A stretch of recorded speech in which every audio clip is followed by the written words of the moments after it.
प्रेम रस पिपासु समस्त भगवत भक्तों, समस्त भावुक जीवात्माओं को सादर नमस्कार। श्री राधे राधे। आज की प्रश्नोत्तरी प्रारंभ करते हैं। आज का प्रश्न आया है, सीमा रानी जी हैं, वे प्रश्न करती हैं, गुरु दीक्षा लेने पर दूसरा जन्म होता है क्या? पहले जो गलतियां हुई हैं लाडली लाल के सेवा से क्या कल्याण हो जाएगा?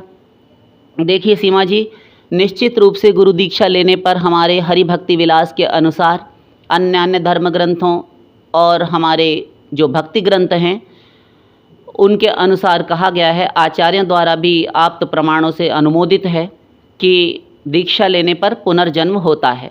क्योंकि एक जन्म तो जननी जठर से मातृ गर्भ से होता है, किंतु संस्कार जब हो जाता है दीक्षा का तो उसके बाद वह वास्तविक भागवत जीवन में प्रवेश करने का अधिकारी बनता है, भागवतिक जगत में जाने का अधिकारी बनता है। एक तो जन्म लेकर इस भौतिक संसार में आया, किंतु यहाँ जब दीक्षित हो गया आचार्यों द्वारा, मंत्र इत्यादि ले लिया, दीक्षा ली, वो अलग अलग संप्रदायों के हिसाब से है, किंतु जहाँ से भी दीक्षित हुआ तो उसका पुनर्जन्म माना जाता है। तो ये तो हुआ आपका पहला उत्तर। दूसरा उत्तर, श्री लाडली लाल की सेवा से क्या कल्याण होगा?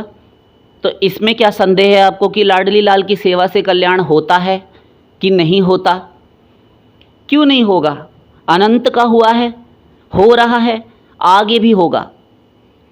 लाडली लाल की शरण में आने से आपको संदेह क्यों बना हुआ है? ये प्रश्न ही नहीं करना चाहिए था। हम तो यहाँ तक कहेंगे, भले ही आपको बुरा लग जाए, आपका प्रश्न ही गलत है।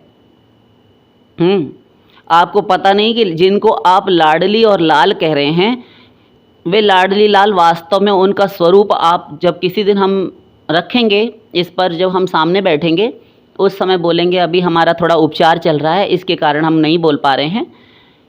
आवाज़ आपको बिल्कुल सही लग रही है, हम अपने उसी मिलनसार स्वभाव के कारण हंसते हंसाते हुए बात कर रहे हैं, उसका ये अर्थ कदापि आप मत लीजिए। कोई भी भगवत भक्त ऐसा न समझे कि हमें पीड़ा कम है, हमारे शरीर में कष्ट कम है।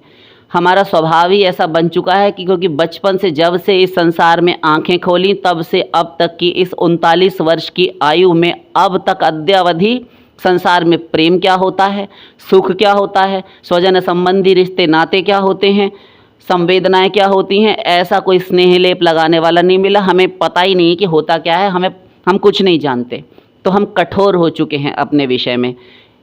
किंतु इसका ये अर्थ कदापि नहीं है कि हमें पीड़ा नहीं है अथवा कष्ट नहीं है, किंतु आप सब हैं, इसलिए हम आपकी ओर देखकर चल रहे हैं कि समस्त भगवत भक्त सत्संगी हमारी प्रतीक्षा करते हैं।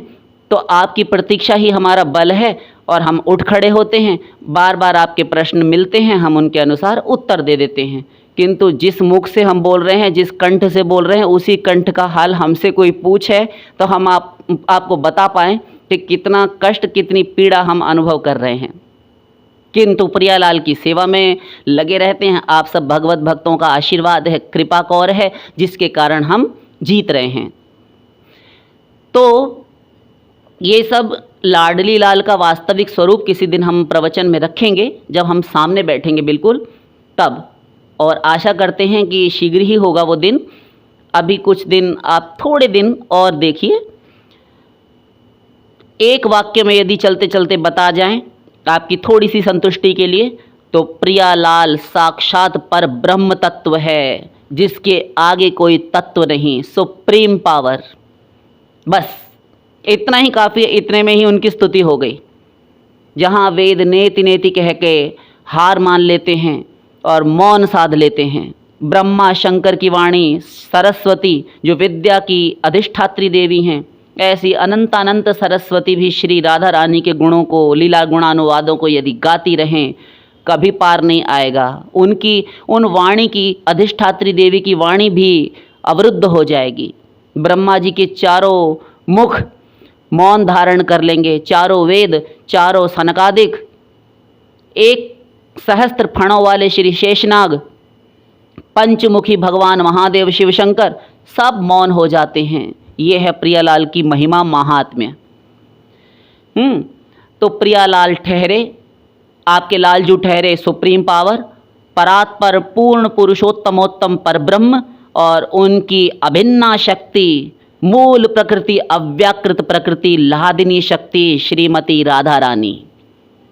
तो श्री कृष्ण के प्राणों पर भी जिनका अधिकार है, उनके प्राणों की अधिष्ठात्री देवी हैं श्री राधा रानी। आपको क्या संदेह बना हुआ है कि उनकी सेवा से, उनके भजन पूजन उपासना से इस जीव का कल्याण होगा अथवा नहीं होगा? आशा करते हैं आप समझ गए होंगे। बिल्कुल बेखटके आप भजन करते रहिए, जिन चरणों में पड़े हुए हैं वहीं पड़े रहिए, वहाँ से हटकर यदि गए तो आपको कोई बचाने वाला फिर नहीं। इसलिए फिर आप इतो भ्रष्ट ततो भ्रष्ट, यहाँ से भी जाएंगे वहाँ से भी जाएंगे। जिस द्वार पर आप आ गए हैं ना, वहीं आने के लिए सर्वे वेदा यत् पदमामनन्ति तपांसि सर्वाणि च यद् वदन्ति, सारे वेद समस्त ऋचाएँ वहीं इशारा कर रही हैं। इसलिए जहाँ आ गए हैं भूल से भी वहाँ से हटने का प्रयत्न मत कीजिएगा, वरना घाटे का सौदा है। अगला प्रश्न लेते हैं। सोनू यादव जी हैं, वे पूछते हैं अपने अंदर छिपे हुए छल कपट को कैसे देखें, निष्कपट होकर हरिगुरु को कैसे पुकारें? तो देखिए सोनू जी, अपने अंदर छिपे हुए छल कपट को कैसे देखें? छिपा हुआ है तो आपको प्रथम अपने आप को रीड करना होगा। बहुत आसानी से देखा जा सकता, और ना देखने को कभी ना दिखें, गुरु के बताने पर भी ना दिखें, और गुरु की बात फिर हमको परेशान करने लगे। किसी दार्शनिक ने कहा था कि कम समझाने की आदत डालो। समझाने की आदत कम रखनी चाहिए। दूसरों को समझाने में अपने आत्मशक्ति, अपना समय का अपव्यय, उसका व्यर्थ बर्बादी खर्चा नहीं करना चाहिए कि हम समझा कर मानेंगे। आपसे बड़े बड़े आए, समझा कर चले गए। क्योंकि समझाने से क्या होता है, यदि उसको समझना होगा तो 1 से 2, 4, 10, 20 बार में समझ जाएगा। और जिसको ना समझना हो तब फिर हम अपनी ओर से मिलाकर भी कह रहे हैं, फूलई फलई न बेत यद्यपि सुधा बरसहि जलद, मूर्ख हृदय न चेत जो गुरु मिलई बिरंची सम। मूर्ख के हृदय में कभी भी ज्ञान नहीं हो सकता, चाहे गुरु ब्रह्मा के समान ही क्यों ना आ जाए और चारों मुखों से वेद उच्चारण करे, नहीं पढ़ा सकता उसको। चाहे कितना ही पानी के स्थान पर बादल अमृत वर्षा करने लगें, किंतु जो बेंत का पौधा होता है, सेंठे सरकंडे जो होते हैं जिनसे झोंपड़ पट्टी बनाई जाती है, तो छत होती है ना उसकी, तो सेंठे सरकंडे से बनाई जाती है, मूंज होती है, घास। तो ये कभी बेंत फलता फूलता नहीं है, ये वैसा का वैसा ही ठूंठ रहता है। फिर से उन दार्शनिक के पास चलते हैं, उनकी बात अब पूरी करते हैं कि समझाने में यदि लगोगे, यदि समझना होगा तो समझ जाए, अगर नहीं समझना होगा और आप उसके हठात बलात् पीछे लगेंगे तो एक समय ऐसा आ जाएगा कि समझेगा तो नहीं, उसका जो होगा विनाश सो तो होगा ही, किंतु वह आपका शत्रु बन जाएगा। ये होता है, और ऐसा हमने अनुभव अपने जीवन में भी किया है। किंतु कुछ गुरु की बात यदि मान ली जाए समझाने पर, गुरु कहता है ये तुम में खराब चीज़ है, इसको हटाओ, ये काशाय है, ये हटाओ, कुसंगियों का संग त्याग करो, ये खराब है, हटाओ, ऐसा ऐसा करो और ये मत करो। जी गुरु जी ठीक है, तुरंत हटा दिया। क्योंकि जिसको हम गुरु मान रहे हैं उसकी बात आज माननी है, कल माननी है, सदा माननी है, तो आज ही क्यों ना माने। यदि आज नहीं मानी तो फिर हम कल भी नहीं मान सकते, क्योंकि वो तो है गुरु। एक बार यदि तुमने अवज्ञा कर दी तो अवज्ञा हो गई, नाम अपराध हो गया, जन अपराध कहलाता है, अक्षम्य अपराध है। तो और यदि गुरु ने समझा दिया, स्वयं ना समझ में आ रहा, गुरु ने समझा दिया, तब तो है ही।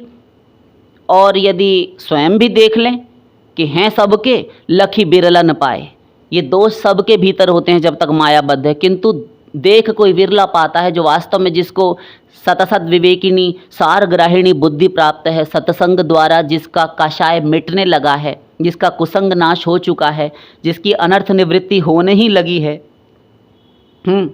ऐसा साधक भी कई बार समझ लेता है और कई बार अपने आप का रक्षण परिरक्षण करने में दक्ष हो जाता है, समझ लेता है, अपने आप को बचा भी ले जाता है, कई बार ढह भी जाता है, किंतु अब वह अपनी रक्षा करने में बहुत बल अर्जित कर लेता है, समर्थ हो पाता है, संभाल लेता है स्वयं को ऐसी परिस्थितियों में। नाम अपराध उससे अब बहुत न्यून हो जाते हैं, बहुत रेयर होता है कि करे, तो फिर वह बहुत जल्दी बढ़ेगा आगे। इस प्रकार से अपने दोष देखने चाहिए। नंबर 1 कि मैं अकेले में हूँ, क्या सोच रहा हूँ, गुरु की फ़िलॉसफ़ी क्या है, गुरु ने सिद्धांत ज्ञान, तत्व ज्ञान, शास्त्र ज्ञान जो दिया है, क्या ये उसके विरुद्ध है अथवा अनुकूल है, प्रतिकूल है, ये देखना चाहिए। ना समझ में आए, मन बुद्धि का द्वंद्व चलता रहता है, तब फिर अपने आप को बुद्धि से और स्वयं बिल्कुल निष्पक्ष होकर अपने हृदय पर, अपनी छाती पर हाथ रखकर पूछना चाहिए। उस समय हरि गुरु और तत्वज्ञान इन तीनों की का त्रिकोण बनाए और उसके मध्य बैठ जाए। एक ओर है तत्वज्ञान, एक कोने में है गुरु, एक ओर है हरि। ये तीनों मुझे देख रहे हैं। इधर से तत्वज्ञान, शास्त्र ज्ञान जो जो सुना गुरु से आज तक, संत से। दूसरा, यहाँ साक्षात गुरु पहरे पे बैठे हैं, निगरानी कर रहे हैं चौकसी पर। यहाँ साक्षात सर्वज्ञ भगवान देख रहे हैं। तीनों के बीच में हम बदतमीज़ी की बात नहीं सोच सकते, नहीं करेंगे, सावधान रहेंगे। और उसके साथ साथ ये देखें कि क्या जो मैं सोच रहा था, अकेले में सोच रही थी, अकेले में जो संकल्प, जो इरादे, जो आइडियाज़ कर रहा था अथवा कर रही थी बदतमीज़ी की बात, और बदतमीज़ी की ना भी हो किंतु साथ में लिए रहे इन तीनों को, फिर क्या करें? तो फिर सोचते चलिए कि जो मैं सोच रहा था वह इन तीनों की खिलाफत तो नहीं है, इनके प्रतिकूल तो नहीं है। छाती पर हाथ रखकर पूछने के लिए हमने कहा है, अपनी बुद्धि से नहीं। बुद्धि आपके खिलाफ जजमेंट कभी नहीं देगी। क्या मैं पापी हूँ, मैं अहंकारी हूँ? 99.9% लोग यही कहेंगे, नहीं नहीं, मेरे अंदर तो घमंड है ही नहीं, मैं तो करता ही नहीं। जब मैं नहीं करता तो फिर ये डिसीज़न किसने दिया कि मैं नहीं करता? मैं तो बना रहा, मैं धरे हुए हो साथ में, फिर भी कह रहे हो मैं अहंकार नहीं करता। मैं साथ में लिए और फिर भी अहंकार नहीं। इतना सूक्ष्म है ये अहंकार की रेखा, आप नहीं समझ सकते, नहीं पकड़ पाएंगे। हरि गुरु जान पाते हैं ये, और यदि हम उनसे समझ लें तब हम भी समझकर अपनी रक्षा कर ले जाएंगे। नहीं जी, आपकी बात ये गलत है, आप कितना भी कह लें हम कभी नहीं मानेंगे। मत मानो, मरोगे। अनंत काल से तुम मरते आए, फिर मरोगे, फिर मरणोन्मुख हो, और फिर भी अपनी दो कौड़ी की बुद्धि धरे रहता है। हम नहीं समझेंगे। अरे गधे, 0% से तूने शुरू किया था, शून्य से प्रारंभ करके तू यहाँ तक पहुँचा। जो सीखा उस गुरु ही से सीखा, आज उसी को से ज़बान चला रहा है, उसी को रास्ता बता रहा है। तो ये क्या है? ये शरणागति में खोट है, ये दोष है, छिद्र है। ये सदा शरणागत रहना, खिलाफत ना करना, मन से भी ना सोचे तब शरणागति है। ऊपर से कुछ नहीं बोलेंगे, ठीक है, अदब है, मर्यादा है, अब बोल तो सकते नहीं, बदतमीज़ी कहलाएगी, किंतु अंदर सोचे जा रहा है। और अंदर ही तो सबसे बड़ी बदमाशी हो रही है। भगवान बैठे बैठे भीतर नोट कर रहे हैं। क्षीरोदशाई विष्णु जो परमात्मा हैं, वे भगवान बैठे हुए हैं, सब टाइप हो रहा है अंदर। बदतमीज़ी की बात सोच रहा है गुरु के प्रति, हमारे जन के प्रति। चल बेटा, हम लिख रहे हैं, इसी का फल देंगे तुमको। नाम अपराध कर रहा है भजन में, अभी से इसी क्षण से तत्क्षण तेरा मन लगना बंद हो गया। ले अब कर साधना, खोपड़ा पटक कर मर जाए, अब गुरु के पास जाता रहे, सब सुनता रहे, और नामापराध भीतर मानसिक जगत में करता रहे, गुरु के प्रति, हरि के प्रति, उनके जन के प्रति, और सोचे कि हम भजन बहुत कर रहे हैं, हम तो आगे निकल गए, 10 साल हो गए हमको करते, मिला 0/100। ये होगा तुरंत, ये फल मिलेगा ही नहीं, क्योंकि ये भक्ति का सिद्धांत है। तो आशा करते हैं आप समझ गए होंगे। एकांत में बदतमीज़ी ना करें बिल्कुल भी, और इन त्रिकोण के मध्य रहकर अपनी रक्षा करें, दुर्ग के भीतर रहकर अपनी रक्षा करें। जो भी बात हो, पहले छाती पर हाथ रखकर, हरि गुरु और तत्वज्ञान को बीच में रखकर सोचें।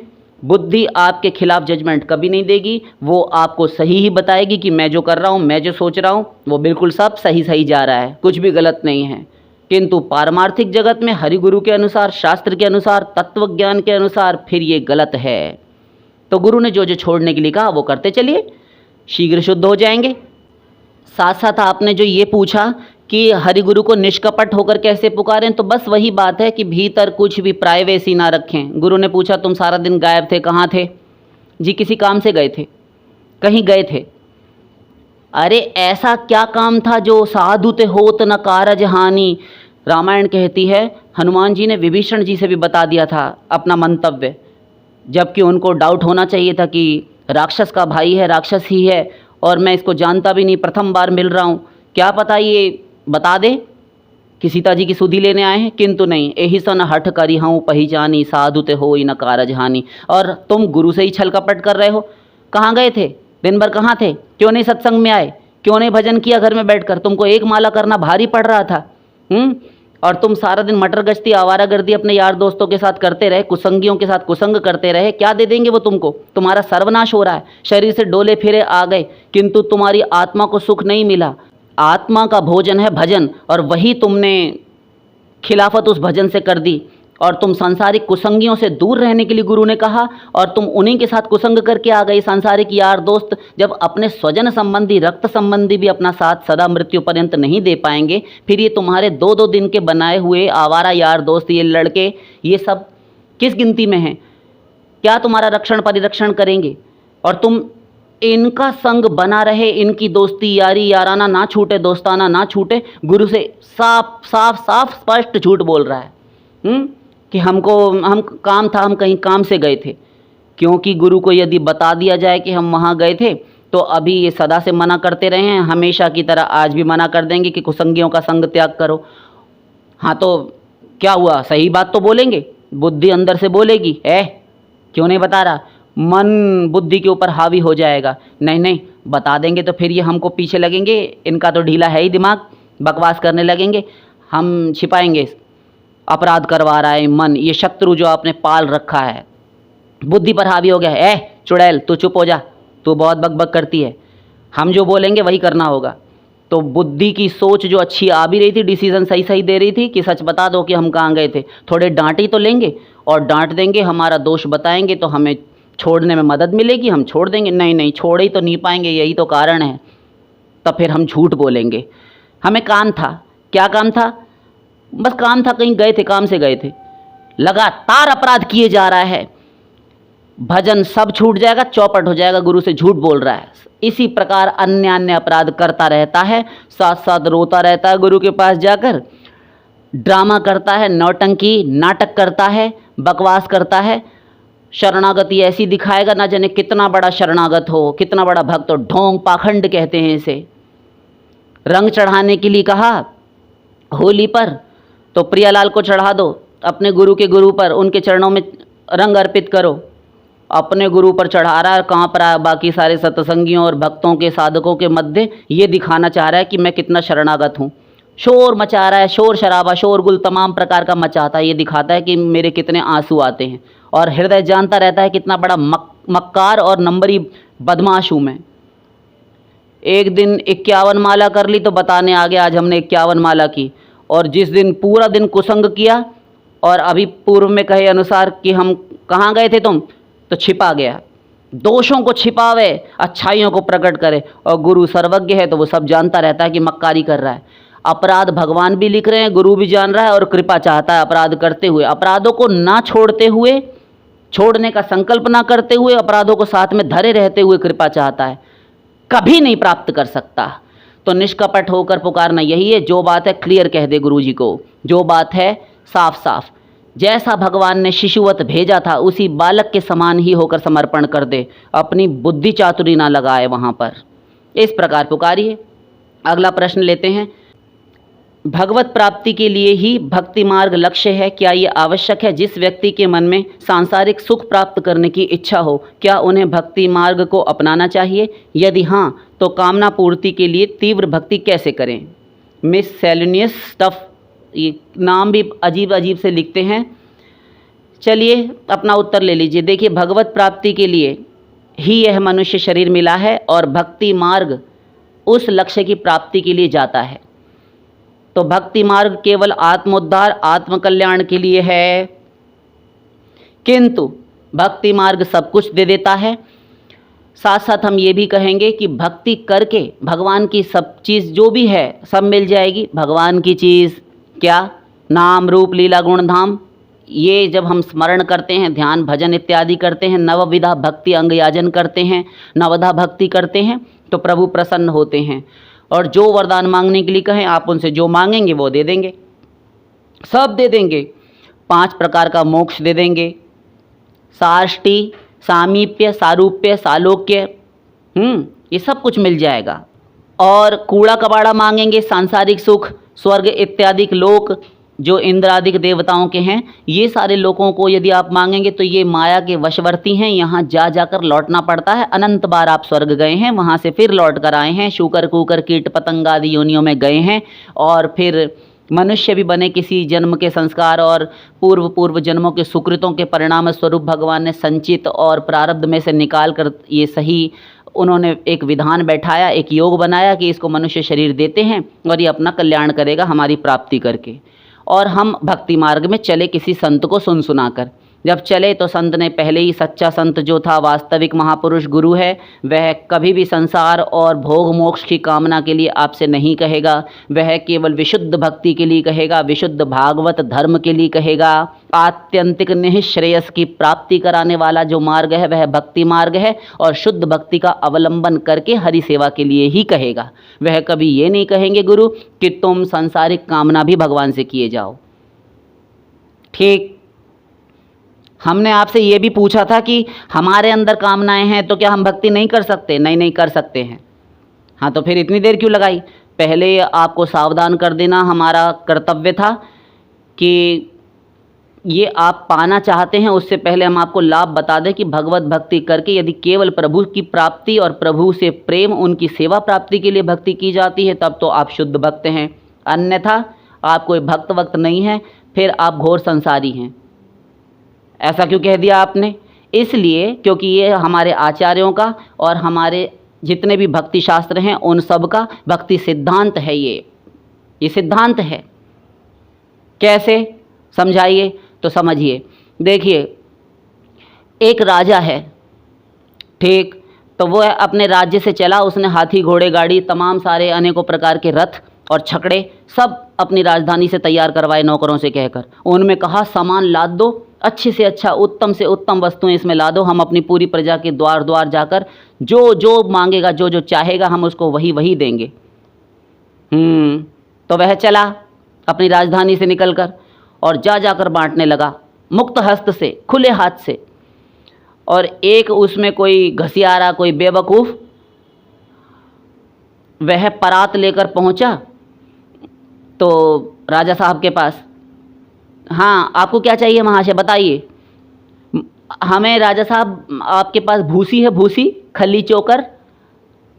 हाँ, उसका हमारे पास तमाम हाथी घोड़े हैं, तो उनको सानी वगैरह लगती है, तो वो तो हमारे नौकर जानते होंगे कहाँ रखते हैं, भंडार में, उनके लिए आता है सब कुछ। क्यों, वो क्यों मांग रहे हो? वो चाहिए तुमको? हाँ, परात लेकर इसे ही लिए आए हम, तो वही दे दीजिए हमको 1-8 किलो खाड़। क्या बकबक करता है, हमारी बेइज्जती करता है, पूरे सार्वजनिक, हम पूरी पब्लिक के बीच में खड़े होकर दान कर रहे हैं, दोनों हाथों से लुटा रहे हैं, और ये कह रहा, अरे नगर ग्राम मांग लेता तो हम तुझे 1-8 गाँव भी दे देते। भूसी दे दो कहता है। हाँ, हमको भूसी ही दीजिए। अब इतने बड़े सम्राट का वह अपमान नहीं तो और क्या है। ऐसे ही भगवान की प्राप्ति आप करने चले, आप भजन कर रहे हैं और भगवान से मांग रहे हैं कूड़ा कबाड़ा सांसारिक भोग वैभव, जो अनंत जन्मों से आपने अनंतानंत बार प्राप्त किया। एक एक चीटी अनंत अनंत बार स्वर्ग सम्राट इंद्र बन चुकी है। वहाँ की पब्लिक और जनता अन्यान्य देवता नहीं, स्वर्ग का अधिपति, अमरावतीपुरी का राजा, स्वर्ग सम्राट इंद्र, इंद्रत्व, इंद्रासन प्राप्त कर चुकी प्रत्येक जीव। किंतु सुरपतिर ब्रह्मम पदम याचते, इंद्र की कामना भी पूर्ण नहीं होती, वह भी प्रसन्न नहीं है। नहीं नहीं, इंद्र का जो आसन के कितनी बड़ी कुर्सी है, स्वर्ग सम्राट इंद्र है, हम कैसे मान लें? साधारण देश का प्राइम मिनिस्टर भी होता है, वो भी फूले नहीं समाता, और आप स्वर्ग के सम्राट इंद्र के सुख को नगण्य तुच्छ कैसे कहते हैं? हम शास्त्र बोल रहे हैं। सुरपतिर ब्राह्मम पदम याचते, क्यों खुश नहीं है वो, ये तो बताइए। अभी कह तो रहे हैं कि ब्रह्मा जी का पद चाहता है, वो सोचता है हमारे दादाजी की सीट हमको मिल जाती, अभी तो वो रिजर्व्ड है, वो उतर जाए तो हम सृष्टि रचना का कार्य करने लगे। कर्मणा परिणामित्वादाविरिंचाद मंगलम। बताइए, सब जितने भी कर्म धर्म से प्राप्त होने वाले लोक हैं, पुण्यजितम लोकम क्षीयते, ये जितने भी पुण्यों से प्राप्त होने वाले लोक हैं इनका क्षय हो जाता है। आद्यंतवंत एवैषाम लोकाः कर्म विनिर्मिताः दुःखोदरकाः तमोनिष्ठाः क्षुद्रानंदाः शुचार्पिता। 5 बार गाली दी भगवान श्री कृष्ण ने 11वें स्कंद भागवत में उद्धव जी को कहते हैं ये घोर गंदे लोग हैं, जाकर लौटना पड़ेगा वहाँ से, और आदि और अंत वाले हैं, एक दिन मिले एक दिन छिन जाएंगे। तो आप समझ गए। तो जो मिले और छिन जाए उसमें काहे का सुख। तो ये अनंत बार मिल भी चुका। चबाए हुए को चबाना, जैसे श्वान होता है ना कुत्ता, पहले वमन कर देता है, उल्टी कर देता है, फिर उसको वापस भक्षण कर जाता है, फिर से निगल लेता है। घोर गंदा है। प्रहलाद जी ने भी यही कहा था हिरण्यकशिपु से, पिताजी संसार के लोग तो इसको चबाए हुए को ही चबा रहे हैं, जो कोलू में पेरा जा चुका है उसे ही से फिर से रस मिलेगा, फिर से उसको पेर रहे हैं, तो बेकार है, परिश्रम में ही हाथ लगेगा। तो इसी प्रकार से है, इनकी प्राप्ति के लिए भोग की कामना लेकर नहीं भगवान का भजन करना चाहिए, किंतु शक्ति से मना ही नहीं है। भजन करके भक्ति करके भगवान से यदि कोई मांगता है तो भगवान वित्त वैभव भोग स्वर्ग मोक्ष सब कुछ दे डालते हैं, सब कुछ आसानी से मिल जाता है। अकाम सर्व कामो वा मोक्ष काम उदारधीहि तीव्रेण भक्ति योगेन यजेत पुरुषं परम। निष्काम हो, सकाम हो अथवा मोक्ष की कामना से युक्त हो, तीव्र भक्ति योग के द्वारा परम पुरुष नारायण का, हरि का, श्री कृष्ण का समाराधन करने से सब कुछ मिल जाएगा। भागवत समझ गए। काग भुषुंडी मांग वर अति प्रसन्न मोहि जानी, अणिमादिक सिद्धि अपर निधि मोक्ष सकल सुख खानी। हे कागभुषुंडी तू वरदान मांग ले, हे कागराज तू वरदान मांग, सब कुछ दूंगा, बहुत प्रसन्न हूँ तुझ पर। क्या क्या देंगे बताइए पहले, क्या क्या आपकी दुकान पर सामान हम देख कर लेंगे। हाँ तो ये देखो, अणिमा अधिक सिद्धियाँ, अणिमा लघिमा गरिमा ईशिता प्राकाम्या सर्वकाम वसायिता, ये 8 प्रकार की सिद्धियाँ हैं, और निधियाँ 9 प्रकार की, ये सब भी ले ले। और इससे भी श्रेष्ठ है प्रभु, हाँ हाँ है ना, अच्छी किस्म वाला, सुपीरियर क्वालिटी का, क्या मोक्ष। ये तो सिद्धियाँ वगैरह तो फंसा लेती हैं। योगी नाम कृत मैत्रस्य पत्युर्जायि वपुंश्चली, जैसे कोई बदमाश औरत होती है, मतलब कैरेक्टरलेस व्यभिचारिणी दुष्चरित्र स्त्री, तो अपने पति से प्रेम नहीं करती, उससे डाह करती है और सिर खुजलाकर उसकी बात सुने, और बाहर उसके तमाम प्रकार के उपपति हैं, जारपति, अन्य अन्य पुरुषों से, पर पुरुषों से संपर्क में रहती है। तो उनसे संबंध रखती है। तो जब वह आनाकानी करता है, मिलने से बीच में व्यवधान रुकावटें उपस्थित करता है, तो वह उन सब से मिलकर अपने मूल पति को मरवा डालती है। ऐसे ही ये योगी नाम कृत मैत्रस्य पत्युर्जायि वपुंश्चली, वह ये सिद्धियाँ जिन योगियों से संबंध बनाती हैं, और जो भी योगी इनको स्वीकार कर लेते हैं कि हम ये सिद्धि प्राप्त कर लेंगे, हम ये चमत्कार दिखाएंगे इस सिद्धि के बल से, बस रुई से भी अधिक हल्का हो जाना, जल के ऊपर दौड़ सकना, गर्म जंजीरें पकड़ लेना, आग में ना जलना, आकाश में उड़ना, समुद्र पर चलना दौड़ते हुए, यही सब होता। पत्थरों के भीतर प्रवेश कर जाना, यहाँ बैठे बैठे देवता स्वर्ग में क्या कर रहे हैं ये जान लेना, दूसरे के शरीर में घुस जाना, यही 8-10 प्रकार की बकवास कूड़ा कबाड़ा है। ये सब अहंकार बढ़ाएंगी तो संसार में फिर जहाँ से चले वहीं आकर पड़ गए। तो ये तो पुनर्भव देने वाली हैं, बंधन रहता है। ये है इन सिद्धियों का कच्चा चिट्ठा। किंतु मोक्ष सकल सुख खानी, ये भगवान का आनंद है, मेरा आनंद है साक्षात। तो ये मिल जाएगा तो संसार में नहीं आना पड़ेगा, इतना श्रेष्ठ है। ठीक है प्रभु, हमको संतुष्टि नहीं होती, इतना सब कुछ देने के लिए कह रहा हूँ तुझे, फिर भी कह रहा है कि अच्छा नहीं है। हाँ, आप हमारे साथ छल कर रहे हैं तो हम क्यों ना बोलें। क्या छल कर रहे हैं? ये आपने अपने हाथ के पीछे क्या छिपा रखा है? आपने जो कहा वो सब कुछ सही है, किंतु भगति आपनी देन न कही, आपने अपनी भक्ति देने के लिए तो नहीं कहा। अबिरल भगति विशुद्ध तब श्रुति पुराण जेहि गाव, जेहि खोजत जोगी सुमुनि प्रभु प्रसाद को पाव। आपकी अविरल विशुद्ध भक्ति, श्रुति यानी वेद और पुराण जिसकी महिमा गाते हैं और थकते नहीं गाते गाते, और जिसको योगींद्र मुनींद्र ढूंढते फिरते हैं, प्रभु प्रसाद आपकी कृपा से कोई कोई विरला प्राप्त करता है भक्ति, वो क्यों नहीं आपने देने के लिए कहा? अब यार ये सब मैं थोड़ा अपनी भक्ति वगैरह देने में थोड़ा कतराता हूँ। क्यों? इसलिए कि बंधन हो जाता है हमको। भक्त फिर जैसे तैसे हमको जैसे जी में आता है वैसे नचाते हैं। अब कौन इतना बंधन स्वीकार करे? बड़ी दुर्दशा कर देते हैं भक्त लोग हमारी। तो ठाकुर जी सहज ही में नहीं देते। हमारे चैतन्य चरितामृत में भी आया है, प्रेम भक्ति ना दें राखें लुकाइया। प्रेम और भक्ति नहीं देते भगवान, बाकी सब कुछ दे देते हैं। अभी सब कुछ में हमने बता दिया क्या क्या देने के लिए कह रहे हैं, सब दे देंगे। दीयमानम न गृह्णन्ति विना मत सेवनम जना, न पारमेष्ठ्यम न महेंद्र धिष्ण्यम न सार्वभौमम न रसाधिपत्यम न योग सिद्धिर पुनर्भवम व मय्यर्पितात्मेच्छति मद्विनान्यत। ब्रह्मा का पद, इंद्र का पद, स्वर्ग सम्राट इंद्र, देवत्व, अमरत्व, सब कुछ, और मोक्ष, और इस संसार का सम्राट, पूरे विश्व का एक राजा हो, ये सब कुछ देने पर भी ग्रहण नहीं करते शुद्ध भक्त जो होते हैं। जो शर्त हमने भक्ति की बताई पूर्व में, शुद्ध भक्त नहीं लेंगे। दीयमानम न गृह्णन्ति, देने पर भी नहीं ग्रहण करते। मैं दूं यदि प्रकट होकर कि भक्ति ये ले लो, नहीं नहीं हमको नहीं चाहिए, हमको आपकी सेवा भक्ति देनी है तो दीजिए, नहीं तो आप जाइए, हमको आपसे फिर कोई सरोकार नहीं, कोई जान पहचान नहीं, आपसे हमारी कट्टी।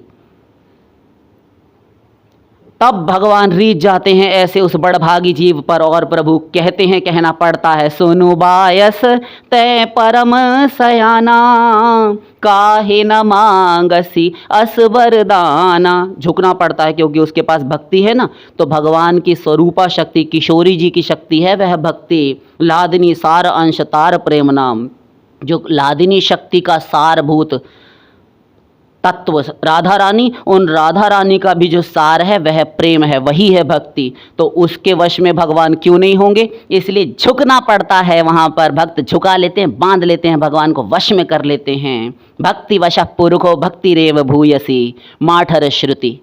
तो आप समझ गए। तब भगवान को कहते हैं, भगवान को कहना पड़ता है काकभूषुंडी से, सुनु बायस तय परम सयाना। ओ कौए, तू बहुत ही चतुर है, बहुत पक्के गुरु का चेला है। क्यों ना हो, लोमश मुनि है हमारे गुरु, आपको पता नहीं है? हाँ हाँ जानते हैं, हमारे परम भक्त हैं। तो काहे न मांगसी अस वरदाना, जो वास्तव में चतुर होते हैं ना, ऐसा वरदान ही मांगते हैं, और तूने भी वही मांगा। मेरी भक्ति के सिवा इससे बड़ा कोई सुख नहीं, इसके समान कोई सुख नहीं, क्योंकि इसके अंडर में मैं हूँ स्वयं, मैं भी अपनी भक्ति से छोटा हूँ। अस विचारी जे परम सयाने, मुकुति निरादरी भगति लुभाने। ऐसा विचार कर जो परम सयाने चतुर हैं, वे भक्त शिरोमणि, वहाँ भागवत, वे परम भागवत वैष्णव जन मुक्ति निरादरी, मुक्ति की इंसल्ट कर देते हैं, बेइज्जती, 5 प्रकार की मुक्ति की। और सबसे ज़्यादा डांट पड़ती है सायुज्य मुक्ति को, वो सबसे पीछे खड़ी रहती है चुपचाप। भगति लुभाने, भक्ति में लुभा जाते हैं। तो सब कुछ मिल जाएगा यदि कूड़ा कवाड़ा ही आपको चाहिए, आपने ठान ही लिया है कि हमको ये सारा सिद्धांत जानने के बाद भी चाहिए ये गोबर गणेश, तो वो भी मिल जाएगा। भगवान तो देखिए देने के लिए कह ही रहे हैं। उनकी जान बची और लाखों पाए, लौट के ठाकुर जी घर को आए, यानी गोलोक चले गए वरदान देकर। ठीक है तुमको हमने दिया, जाओ स्वर्ग वगैरह में, हमारी जान छोड़ो, चले वरदान देकर।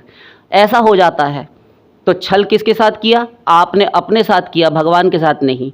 आशा करते हैं आप समझ गए होंगे। और तीव्र भक्ति योग, तीव्र की बात आपने की, तो तीव्र केवल भगवान रहें और उसके सिवा फिर कोई देवी देवता ना रहे। अनन्य भक्ति की आवश्यकता है। फिर हम श्री कृष्ण की, राम जी की, हरि की, नारायण की भी करें, साथ में बाकी देवी देवताओं को भी ला कर रखें। दुर्गा जी से भी मांग रहे हैं, हम सप्तशती पढ़ते हैं 6 घंटा, हम हनुमान चालीसा भी पढ़ रहे हैं, मंगलवार को प्रसाद चढ़ाने चले गए, शंकर जी पर लोटा ढंगला रहे हैं, अभिषेक कर रहे हैं, सब कुछ कर रहे हैं, ठीक है, गलत नहीं है, किंतु अनन्य भक्ति से भगवान प्रसन्न होकर सब कुछ दे देते हैं। तो ये होता है तीव्र भक्ति, केवल भगवान की भक्ति, लगातार भक्ति, तब मिलेगा। आशा करते हैं आपको उत्तर मिल गया होगा और बहुत बृहद उत्तर हो गया।